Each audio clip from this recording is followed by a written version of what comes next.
मुंबई हमलों ने बॉलीवुड के किंग शाहरुख खान को भी दहला दिया है। आज शाहरुख खान ने IBN7 के कैमरे के सामने आकर के आतंक को मुंहतोड़ जवाब देने का इरादा जताया।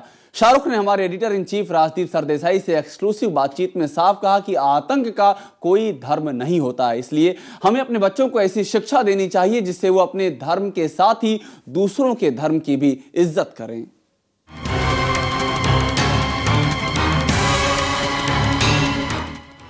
मैं झूठ नहीं कहूँगा राजदीप, तकरीबन 2 साल पहले या 3 साल पहले अगर मुझे कोई बोलता था कि जो टेररिज्म है वो इस्लामिक नेचर में है तो मैं उसको डिनाई करता था।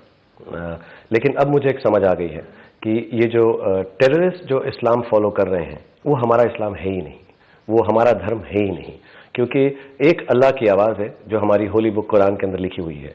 अगर उसको हम अपना इस्लाम का धर्म माने तो उसमें कहीं पर भी किसी भी जगह पर ऐसा मेंशन नहीं है। मैं आपको 2 एग्जाम्पल देना चाहूँगा। जैसे हमारा एक सूरह मोइदा है, वर्स 32-33, और मैं अंग्रेजी में ज़्यादा पढ़ता हूँ कुरान कि मैं अपने बच्चों को समझा सकूँ। उसमें बहुत क्लियरली लिखा हुआ है कि अगर आप मेरे एक इंसान को, मुसलमान को नहीं, हिंदू को नहीं, मेरे एक इंसान को हील करते हैं तो आप मेरी पूरी मैनकाइंड को हील करते हैं। अगर आप मेरे एक इंसान को दर्द पहुँचाते हैं, दुख पहुँचाते हैं, तो आप मेरी पूरी मैनकाइंड को ये दुख दर्द पहुँचाते हैं। कहीं पर भी इस्लाम के कुरान में, हमारी होली बुक में या प्रॉफिट मोहम्मद में कहीं भी ऐसा नहीं बोला है। उल्टा as a matter of fact लिखा गया है कि अगर वॉर भी हो, अगर आप वॉर में भी हैं, जो हो सकती है, औरत, बच्चा, जानवर और क्रॉप्स को डिस्ट्रॉय नहीं किया जाएगा। और ऐसा इंसान जो करेगा उसको किसी भी तरह से जन्नत नहीं, उल्टा जो खुदा है वो उसके साथ और भी बुरा करेगा। तो ये जो इस्लाम है हमारी आई थिंक अल्लाह की आवाज़ है, अल्लाह की ज़ुबानी है। और दूसरा जो इस्लाम ये लोग फॉलो कर रहे हैं, आई एम सॉरी टू से, मैं किसी के एंटी नहीं जाना चाहता, लेकिन वो मुल्ला की ज़बानी है।